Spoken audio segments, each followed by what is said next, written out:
Hello, everyone. I'm James Beecham, founder and CEO of data security company ALTR, coming to you here from Austin, Texas. Have a very interesting rabbit hole review for you all today, one that's pretty near and dear to my heart. For those that do not know, Rabbit Hole Reviews is a series that I do where I try to, in a brief overview, cover a topic or multiple topics that caused me to have to go down a rabbit hole on the internet or with a chat GPT type of client, or having to get to second, third pages of Google to try to understand exactly what's going on and bring a succinct answer to people out there. So this one might be a little bit longer. Some of the others, there's a lot to cover on this one. It has to do with compliance regulations for financial services companies based out of New York, specifically the New York Codes, Rules, and Regulations Part 500, the New York Department of Financial Services cybersecurity regulation. This regulation is meant to bolster a financial services company's cybersecurity practice. As we can probably all guess, cybersecurity is a major topic for financial institutions. But what caused me to go down this rabbit hole was a sentence that I read in one of the high-level paragraphs of the first article that I came across. It said that this regulation had been put in place 8 years ago, and after many amendments and changes, it's been going live over the past year or two with some of the more impactful milestones set to happen at the end of last year, and then just about 15 days ago here in the United States in 2025. But what caught my eye was lawyers and advocates for the financial services firm saying that these regulations were too harsh. And so I wanted to really dig into it. And as I did, it started to make me a little bit frustrated that people that we trust with our money and our financial freedom and futures think some of these things are too harsh, because they seem pretty pedestrian at this point in time in the technology aspect of our lives. What I think this really hit home for me is ALTR has been working with a company in Austin, Texas called Q2 for a while to do data security. We have a public marketing agreement with them, so we generally are allowed to talk about them.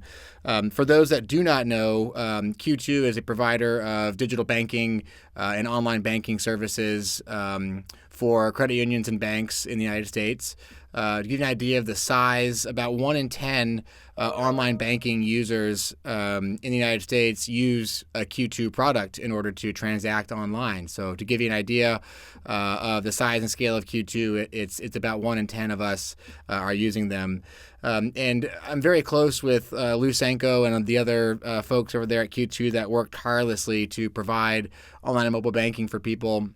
I know how hard they work, not only because our software helps protect financial information for Q2's members, but just seeing everything else that Lou has to go through every day to keep information safe is probably what really ticked me off the most and caused me to go down this rabbit hole here. So to give you an idea of what somebody like Q2 goes through, which while they are a large company, are nowhere near some of the largest ones that are operate in New York City, and we'll get to that in just a moment. To give you an idea, Q2 is doing about 34,000 logins to an online banking system per minute. In 2024, they're moving about $9.7 million per minute in transactions. So every minute of downtime or unavailability is very costly, and it doesn't cost necessarily Q2 this $9.7 million. It costs people like you and me being unable to transfer money to our siblings or to our loved ones that might need it, being able to process business transactions, whether you're a small, medium, or large business. So this downtime is pretty impactful to our world. To give you an idea of some of the size and scope of what happens for Q2 in terms of an attack surface, in 2021, Q2 had to deal with 12,232,670 minutes of credential stuffing attacks. And that was in 2021. In 2024, because of the tireless effort of Q2 and their security teams, that number is down to just over 1 million minutes of attack in the year. So the Q2 team is doing a very good job protecting users' information and users' data and their ability to access money. Which is why I thought to myself, if someone like Q2 is able to do this, and they do it kind of on their own, then other entities that operate inside of New York should be able to do this as well. So that's what caused the rabbit hole, was to try to understand why people would be complaining about this type of regulation or this type of protection for information when I see it firsthand how important and critical it is to do this. So kind of a funny thing that happened here, to comply with this regulation, the state of New York actually had a 6-part timeline to do this. December of 2023 was really the first timeline where this was put into place. And the first issue that they had to do was you have to report materially harmful events like ransomware. To kind of give you an idea of what's completely covered inside of this regulation, it's going to require entities, and I'll cover which entities are required to do this and which ones are exempt here in just a minute, but required entities to do what I consider to be basic security hygiene, information security policies, access control policies, business continuity plans, incident response plans, data retention and disposal policies, third-party risk, third-party vendor security policies, asset inventories, device management, and then vulnerability management policies. So a relatively straightforward list of security policies, and I'm almost certain that most financial institutions have this practice, but obviously not all, otherwise this regulation would not be coming out. So in December 2023, the first wave of 6 requirement deadlines were hit, and it required these entities to report materially harmful events such as ransomware. What was funny to me on this was, as I was learning more about that first wave and looking at some of the blowback or some of the issues that might have happened with that compliance, something I didn't expect to come across, I found a ransomware group, ALPHV, they go by the name of Black Cat, breached a company on November 7th, 2023 called Meridian Link. I don't know much about Meridian Link, but they breached them. And they were able to exfiltrate information from that financial institution, but they did not encrypt the information. So when this Black Cat group reached out to Meridian Link to hold them hostage or ask for ransom or something, the Meridian Link originally did not respond. And so this group, Black Cat, actually filed a complaint with the SEC that Meridian Link had not reported the attack that Black Cat had issued upon Meridian Link. And I just thought, that is just wild that the bad guys are now using this regulation to try to help achieve their goal of extorting money or getting ransom out. But that wasn't the best part of this. The best part of this was the Black Cat group was about 2 weeks too early, as Meridian Link argued that while they may or may not have been breached by Black Cat, the disclosure requirement start date was December 18th. So Black Cat reached out too soon to the SEC to be able to catch Meridian Link in this bad kind of state. So just really strange and funny and weird, and reminds me of when somebody kidnaps a rich person's son or daughter in a movie and they demand $20 million. I won't say the Chris Tucker line. That's really funny. You can go look it up if you don't know what I'm talking about. It has to do with Chelsea Clinton. But it reminds me of when the parents say, we're not going to pay this ransom, but I will pay the $20 million to anybody who gives me information about who did this so I can go kill them or, whatever, or go get my kid back or something. So just kind of a strange reversal of these things here. Two other deadlines for this particular regulation came across in April of 2024. They had to begin their cybersecurity audits. These companies did. They had to begin their awareness training, and they had to do penetration testing as well as a few other small items in there. Annual compliance filings were now required, and something that was interesting that I saw, a CISO, a designated CISO, must be the person that signs off on those compliance filings. So whether or not these covered entities were now hiring CISOs or just appointing somebody to have to do that was unclear to me. It's probably a little bit of both, but that was interesting.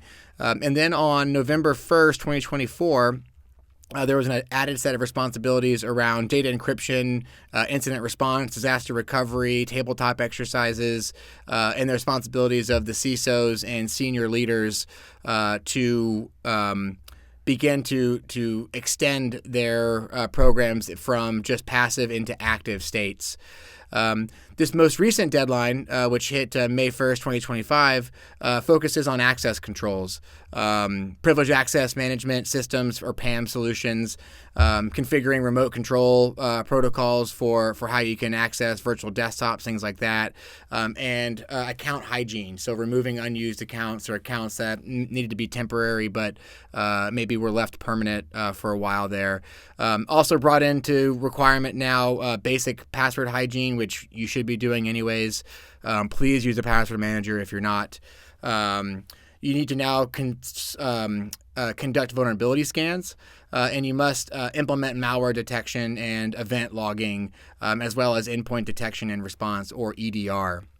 There's one more deadline coming up, and that is November 1st of this year, 2025, by which point in time these covered entities must have broad multi-factor support across a number of their assets. And I'm just sitting here screaming biometrics, biometrics, biometrics. I heard a stat from Lou Cinco today. I got to attend Q2's customer conference here in Austin today, and Lou said that companies that use Gmail for multi-factor delivery, I think he said something around 30 or 40% of Gmail accounts are compromised, and so it doesn't really make sense to use email as the second factor. So everybody should go look at biometrics and everything else. So last part of this rabbit hole review was going down the list of who is covered and who is not covered. There's always the ability to not have to comply with this, and that's probably what a lot of people will argue. I could not memorize this, so I'm going to go ahead and read this one. Covered entities include all Department of Financial Services within New York regulated organizations, state-chartered banks, credit unions, foreign banking organizations licensed to operate in New York, licensed lenders, mortgage companies, insurance companies, holding companies, investment companies, trust, budget planners, check cashers, that one was interesting, health insurers, money transmitters, and premium financial agencies. The category of businesses that are covered within those entity classes are Class A businesses, which are defined as having at least $20 million in gross annual revenue in each of the last 2 fiscal years from all business operations, and either of the following two: employed at least 2,000 people averaged over the last 2 fiscal years, or generated over $1 billion in gross revenue in each of the last 2 fiscal years from all business operations. Good news is, for small businesses, there is a limit, or there is an exception to where you don't have to focus on this. And that really is one of 3 ways that you, as a covered entity, and all of your affiliates combined, have fewer than 20 employees and independent contractors. So you can't get by just doing contractors. You can't pull an Uber here. Covered entities and all of its affiliates combined generate less than $7.5 million in gross annual revenue in each of the last 3 years, so different from the big Class A's, which is 2 years, inside of business operations in New York. Or finally, that the covered entity and its combined affiliates hold less than $15 million in end-of-year assets. So if you are underneath either of those last three limits, you do not have to comply with this requirement. The usual threats maintain. There will be fines levied against firms that do not comply, larger fines levied against firms that have breaches that are a result of not following this compliance. So please, as a user of financial systems every day, and as somebody that can't bank myself, we're counting on you all to keep us safe, keep your services online. As we go more and more digital, the trust that you have to build with people like myself and other employees at ALTR and my friends and my family is extremely high. These are table stakes security systems and policies. You do not have to be a MIT engineer to enact and enable these. There's plenty of do-it-yourself options and vendors like ALTR out there to help you. These rabbit hole reviews have never been a sales pitch for ALTR, and that's not what this is either. But as somebody that relies upon the banking system every day, both for the business and for my person, it's important that you all listen up. And again, what really pissed me off was hearing a lawyer argue for one of their clients that these regulations were too much and too onerous and they weren't able to comply with them. To that person, I say, call me or send me an email and let's have a discussion about it. So thank you very much. It was a little bit longer than they mostly are. If you are in New York or you operate in New York and you're one of those covered entities, the time is now. Don't fall behind. Thank you very much.